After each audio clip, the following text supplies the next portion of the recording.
All right, welcome back to the intellectual portion of Guitar Foundations, where we're going to talk about music theory. And a lot of people, especially guitar players, when they start thinking about learning music theory, they get a little afraid, like, oh, that's really complicated, I'm going to have a hard time with that. And that's not true.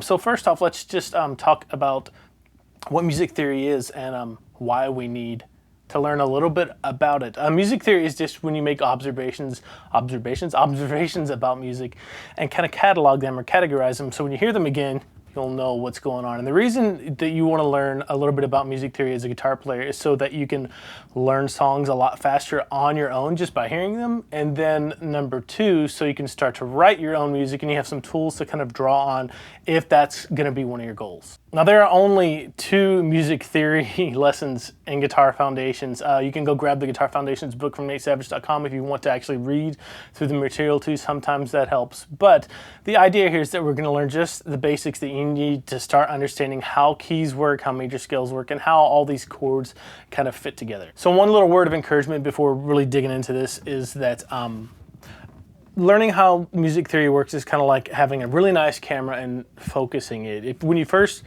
put the camera up to your eye, it's out of focus. You put it one way, it gets a little sharper, fine tune it a little bit more, it gets a little sharper, a couple more times, and it's perfectly sharp, nice, crisp, and in focus. Music theory is the same way. The first time you go through it, it's probably going to be really nebulous and fragmented, like you really don't understand everything that's going on here, but just stick with it, go through it multiple times, and the more you go through it and the more practical experience you get with it, the easier it's going to be, and you're like, oh, that's all that is? Okay, I understand that, I could do that. Let's start this off by talking about what a key is. Now, a key is just, for our purposes, it's just a collection of notes. Pretty simple definition. For our system of Western music that we're talking about here, it's just a collection of 7 notes. And I'm going to use the terms key and major scale from now on kind of interchangeably, so just be aware of that. So a major scale or key is a collection of 7 notes, and that collection of notes has a root note or foundation that key or major scale is built on. So for example, if you're in the key of G major, you're going to have 7 notes, and the foundation or root note is going to be a G note.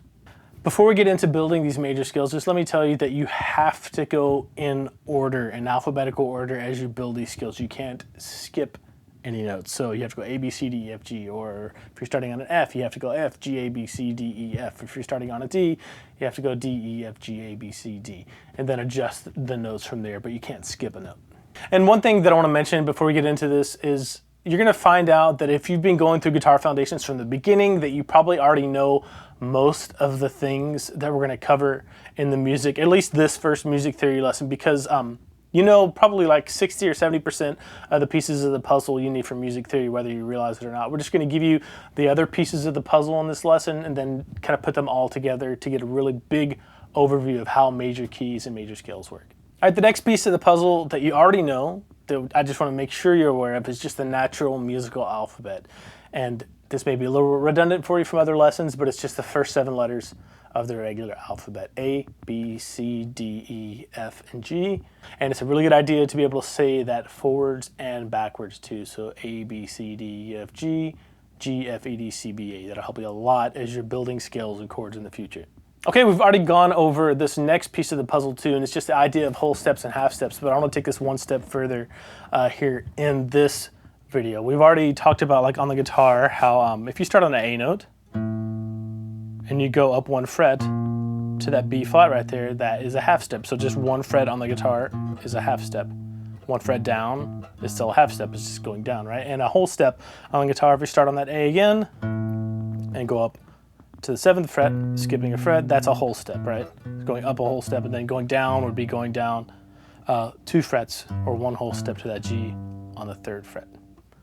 On the guitar, that's very rudimentary, but it's not always the case. Check this out. If I want to go from an A to a B flat here on the 6th fret, so from the 5th fret to the 6th fret on the low E, that's a half step or a B flat. But I can also on the guitar get a B flat by going to the 1st fret of the A string. So a half step doesn't always look like this.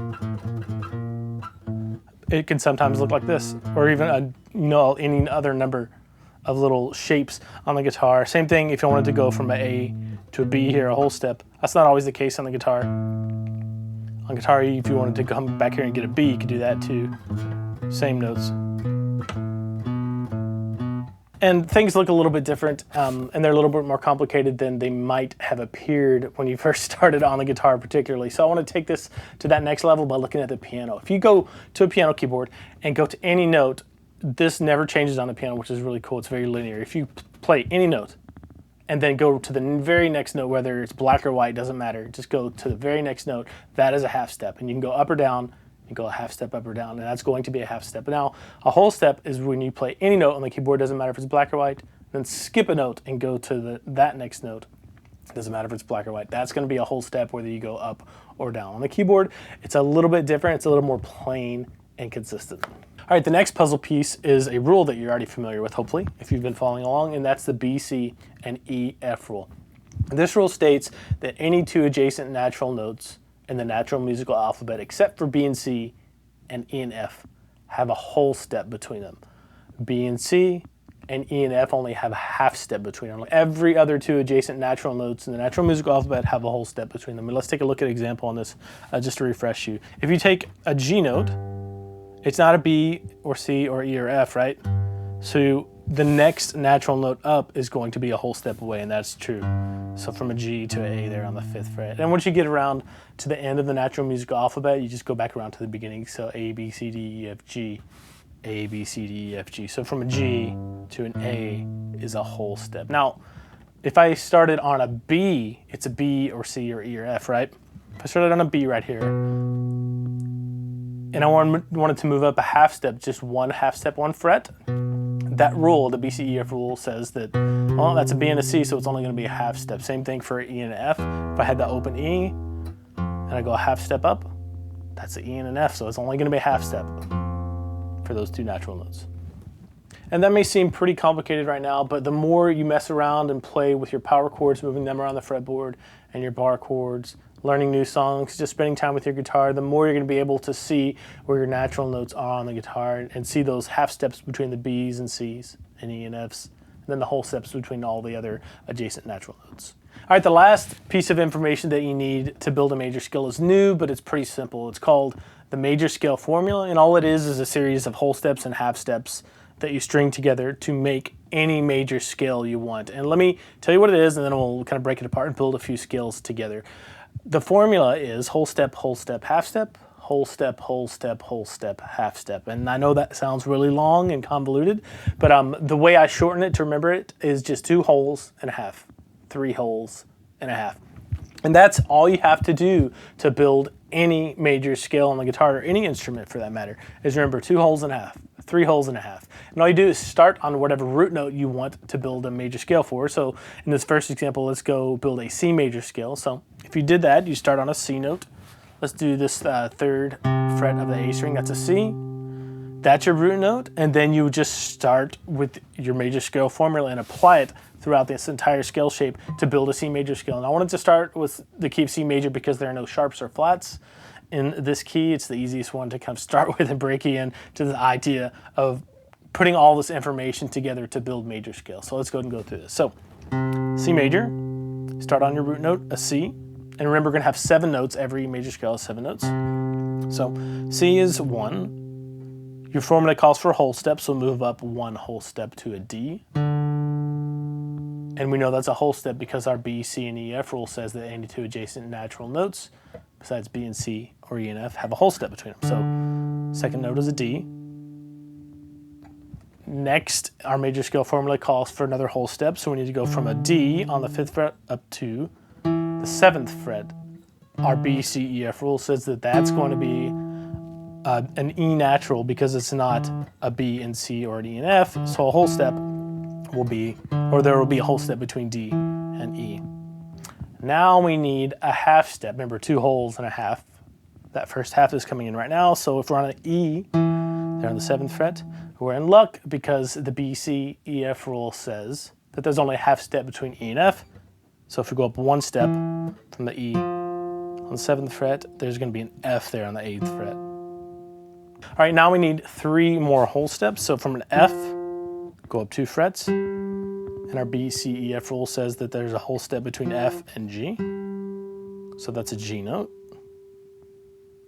Now we need another whole step from a G on the 10th fret up to the 12th fret. BCEF rule says that there's a whole step between G and A, so that's an A note. One more whole step from an A on the 12th fret to the 14th fret. From an A to a B, that's a whole step. The BCEF rule says that there's a whole step between A and B.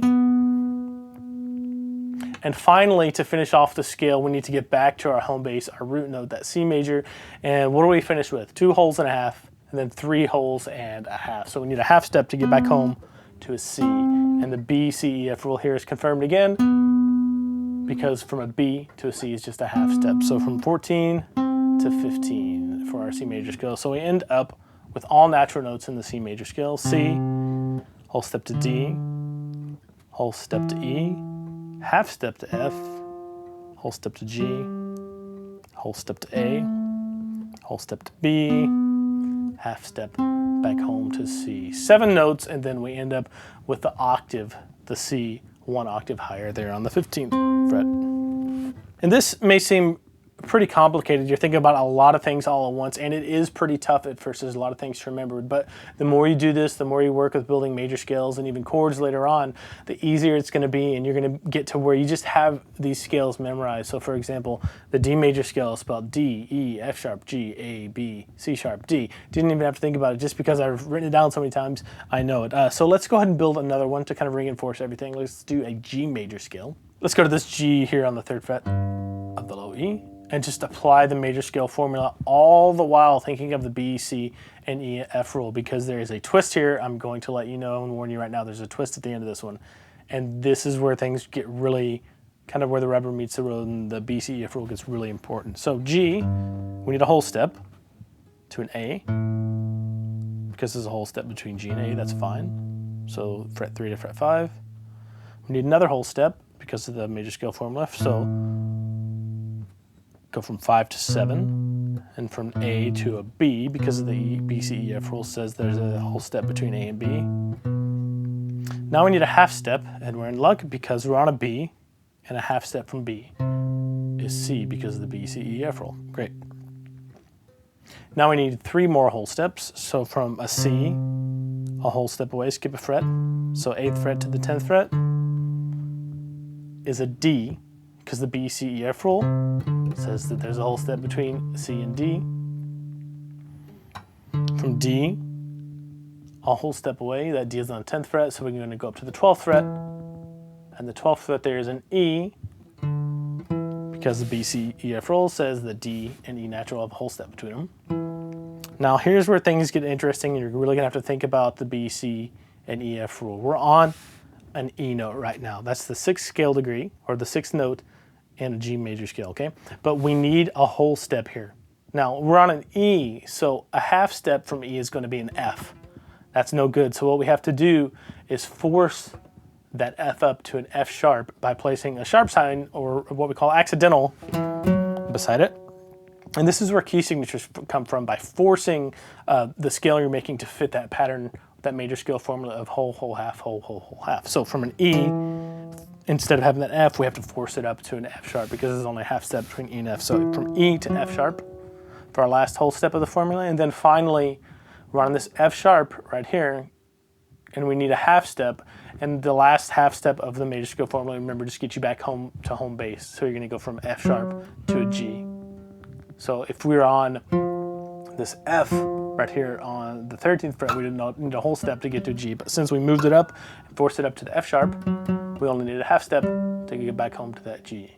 So we end up with G, whole step to A, whole step to B, half step to C, whole step to D, whole step to E.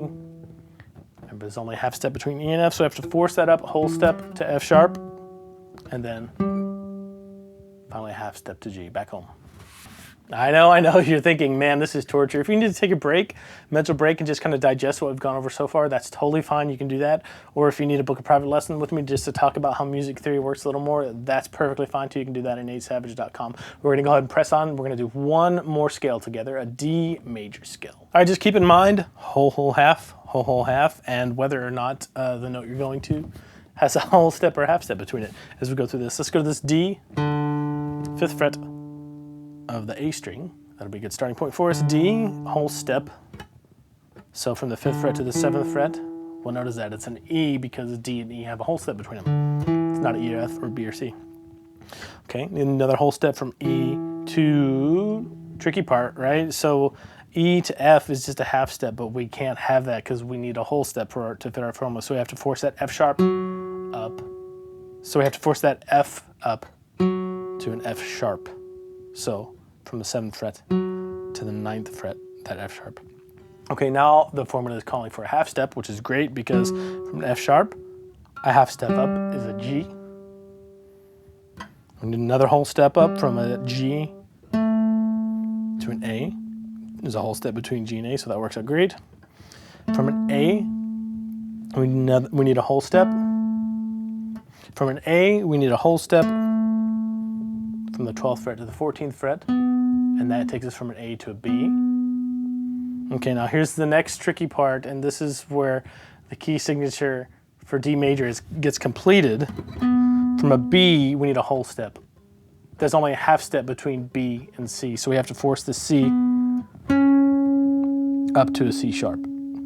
From there, you just need a half step from the C sharp to finish the scale back to your home base of D, and that's right there on the 17th fret of that A string. So you can build any major scale pretty easily just following the series of whole steps and half steps, the major scale formula. I'm not even gonna pick a note. I don't even know what I'm gonna play. And then just follow the formula, whole, half, whole, half. The kicker and the tough part comes when you're actually knowing what note you're playing. So for example, on this D major scale, you know that it's D, E, F sharp, not F, G, A, B, C sharp, not C, and then back to D.